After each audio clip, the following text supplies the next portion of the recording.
tuli mu mulembe ng'abaagala Katonda bangi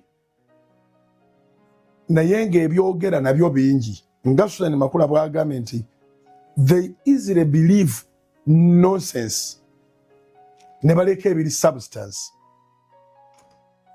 Oluyogano lungi omuntu abukeera ku makya nga yasuza plans ogenda ku church eyo nyini church mwa plans okeera okulaga n'agisomako ku mawulire n'agisomako ku online oba n'agirabanga oli ali mu kujoogerera ng'ayogerera pastor ng'alinga bumanyi ennyo nenyina akera naga nti kanadde nateeseteese okugenda ku church ebyo nabyo binsaze n'atuula embeera nayo neddamu nemutuulako. So tuweerera abantu amagezi mu programu eno nti bw'obanga oyita mu muliro wuliriza eddoboozi lino lyokka.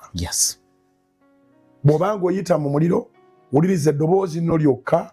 Operation eva mu muliro eri mu Uganda mwokka, tebagiranze Tanzania, tebagiranze Kenya, teri Sudani, Congo oba Rwanda, Kigali oba Burundi, teri Somalia, eri Kololo. Abeeri bangi bagenda gitegera ku mikutu, abalala bagenda kusala amagezi agajja.